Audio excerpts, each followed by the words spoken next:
Kaibigan, lahat tayo tumatanda, nagkakaedad, alam nyo, mahirap, di ba? Marami pa tayong gustong gawin sa buhay. So, ano tong 7 bawal gawin pag tumatanda at nagkakaedad? 7 things na bawal at meron din 7 things na gagawin. Tingnan natin, ha? So, ito yung mga edad natin. 40, 50, 60, 70. Yan. Number 1 na i-stop natin, dapat iwas tayo sa aksidente. Ayaw natin ma-accident kasi minsan okay ka nga, masustansya ka kumain, ay na-accident ka bigla, nabagok yung ulo, dumugo, ay natuluyan, di ba? Ang dami nangyari niyan. Accident, biglang namamatay yung tao. So yung gamot mo dapat nakaayos. Papacheck tayo sa doktor, baka kulang sa gamot o mamaya sobra na sa yung gamot. Ina-adjust ang gamot. Number 2, dapat maayos ang mata natin. Kung malabo ang mata, papaayos natin. Kasi baka madaling araw. Minsan madaling araw, doon tayo natutumba eh. Diba? Hindi natin nakikita. Number 3, dapat safe yung bahay natin. Na hindi tayo matutumba. Lalo na sa banyo. Diba? Pag naliligo, naku, daming aksidente. Lagi sa banyo ang aksidente. Number 1 area na namamatay ang isang tao, sa CR. Naliligo, natutumba, umiire. Yun ang mga bawal. Balanse. Hindi lang exercise, yung balance ang importante. Dapat maayos yung sapatos natin, kung tsinelas o rubber shoes. Number 2, second thing na bawal, sigarilyo. Alam ko, merong mga pilosopo sasabihin, okay lang manigarilyo, may kilala ako, mahaba ang buhay. Hindi lang naman ito yung factor eh. Maraming factors ang buhay. Number 1, yung lahi. Kung ang nanay, tatay, lolo, lola mo, umabot ng 100 years old. So, kahit manigarilyo ka, baka mabawasan ka lang ng 20 years. Abot ka pa 80. Pero, kung maiksi na or di na maganda yung lahi, marami ng mga sakit, tapos maninigarilyo pa, may lahi kayo ng cancer, mas talo talaga. Mas talo po pag naninigarilyo. Let's say, magkaroon ng x-ray, papa-x-ray natin, di ba? Na x-ray, nakita may bukol. Tinatanong lang namin, naninigarilyo ka ba? Pag smoker, may bukol, halos 99% lung cancer na yon. Ang hirap ng lung cancer. Diba? Pero kung may bukol, hindi naninigarilyo, medyo may chance na baka infection lang yon, hindi pa cancer yon. Number 3, na kung pwede i-stop o bawasan, para sa akin, pwede i-stop na lang eh, alak. Ang problema kasi sa alak, sasabihin mo, Dok, konti lang naman ako uminom eh. Ang problema, iinom ka nga konti, weekend lang, pero pa nagka-problema, nag-away sa pamilya, dadaanin mo sa alak eh. Light drinking ang risk factor sa alcoholic and heavy drinking eh. Pero kung hindi ka marunong ng alak, hindi ka umiinom, kahit may problema ka, hindi mo siya gagamitin eh. Hindi mo siya gagamitin. Pinakamaganda, iwas or stop na lang para safe ang liver mo, ang atay. Baka may fatty liver ka, safe din yung utak natin kasi nakakasira din ng brain cells ang sobrang alak. Ito talaga, i-stop mo. Sobrang stress, sobrang nervyos, lagi nagmamadali. Ayan talaga, lalo na sa trabaho. May time pwede ka ma-stress, wag lang yung araw-araw, buwan-buwan na i-stress, baka hindi nakayanin ng katawan, katulad nito. Stop anger. Sobrang galit. Ayan, no? Marami nababalita yan, di ba? Bakit na-atake sa puso? Bakit na-stroke? Nagalit eh. May inaway, may sinigawan eh. Sinigawan yung empleyado. Nagalit. Doon, di na makahinga bigla. Ayan, no? Hindi na siya makahinga. Sa galit kasi, pag nagalit tayo, plus 30 to 40 points ang blood pressure. Kung blood pressure mo, 130/80, subukan mo magalit. Kunin mo yung blood pressure mo. Sigurado ako 170 na yan. Tataas yan plus 40 eh. Galit eh. Mamumula ka. Yun. Kaya iwas galit. Insomnia. Tigil ng insomnia. Dapat masarap ang tulog. Okay? Pag kulang sa tulog, hirap yung katawan. Napakahalaga to. Kung di ka makatulog, di higa-higa na lang tayo. Lalo na pa nagkakaedad, ito. Pag may edad, di ba, may pera na kayo bumili ng pagkain, pero bawal na kumain eh. Yun ang problema. Pag bata ka, pwede ka kumain ng marami, wala ka naman pera pambili.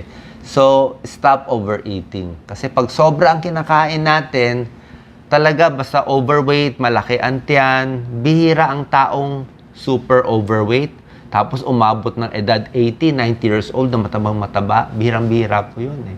Kadalasan, basta overweight, mga 50, 50 years old, ang dami ng mga sakit. Blood sugar, high blood, insulin, naka-injection na. So, mahirap talaga. Mahirap po. So, mas konti ang kinakain, katulad ng mga Japanese, mas mahaba ang buhay. Less eating, better. So, yan ang 7 bawal. Ito naman ang 7 dapat mong gawin. Exercise, yung balanse. Okay, para ma-exercise yung puso. Diba? Pa nagja-jogging, naglalakad, pwede na po, brisk walking. Ito po, pinaka-healthy talaga, mga Pinoy foods, mga gulay natin. Basta pag ganito lang kakainin mo araw-araw, walang problema yan. Pampahaba ng buhay ang gulay, di ba? Ito po, kung meron kayong high blood, diabetes, may mga sakit, malaking tulong yung maintenance medicines. Lagi ko nga sinasabi, dati, mga 1930s, 1940s, ang iksi ng buhay ng tao. Baka noon, 40, 50 years old, sasabihin, mamamatay na. Hanggang ganun lang yung life expectancy nila. Ngayon, umabot ng 80, 90, 100. Bakit?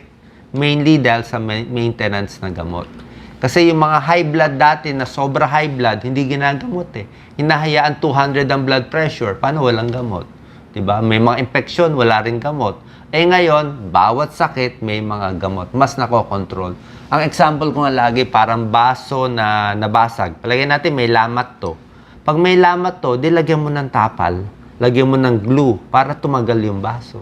Ito mga gamot natin, parang tinatapal niya. Ito yung katawan natin na sira na, may high blood na, may diabetes na. Pag maintain mo sa gamot, natatapalan, nakokontrol eh. Diba? Kung hayaan mo napakataas ang blood pressure, blood sugar, sandali lang, kidney failure, liver failure, diba? Heart failure. Pero pag nakontrol mo ng gamot yung sa puso, at sa diabetes, mas hahaba ang buhay. Mas panalo po. Actually, ang dagdag ng buhay na compute nila around 9 years. Eh. Anong ibig sabihin ng 9 years?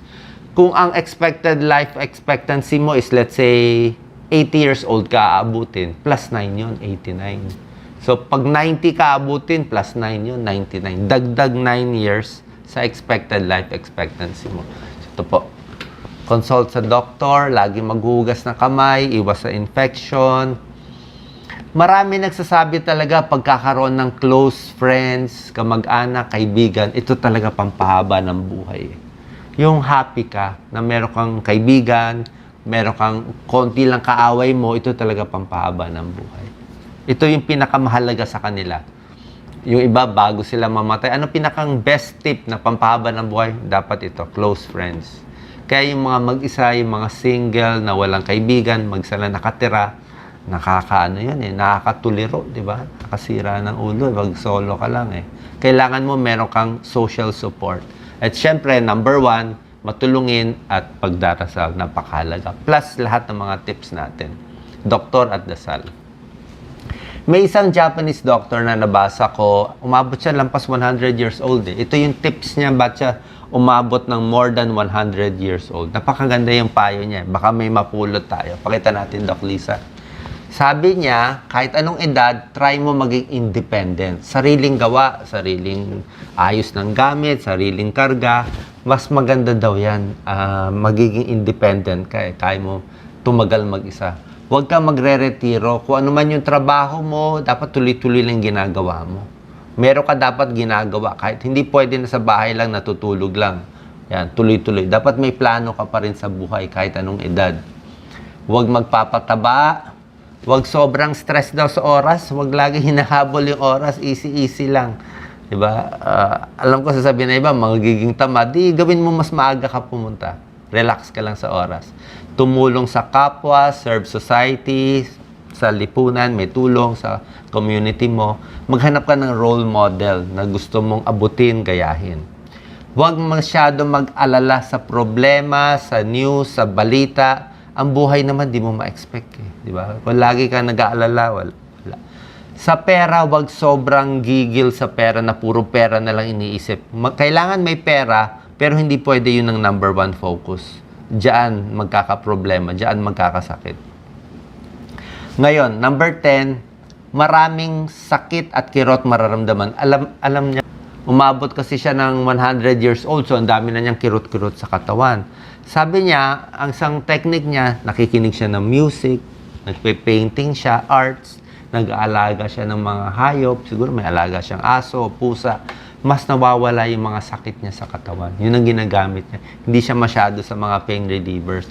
At number 11, yung energy daw niya, yung lakas niya, ay dahil masarap ang pakiramdam niya. At sabi niya, masarap daw mabuhay ng mahaba. Parang, it's nice to live longer. Yun ang payo niya. So, anyway, isa lang naman tong outlook na baka meron kayong mapulot dito na ma-apply nyo sa sarili nyo. Okay? Sana po nakatulong to. Pero para sa akin, basically, kailangan may goal eh. Meron ka pang silbi ba? Kung maganda layunin mo, may goal ka. I'm sure masuswertihin ka, mas good karma dito. Tutulungan ka rin ng Diyos. Mas maayos yung buhay mo.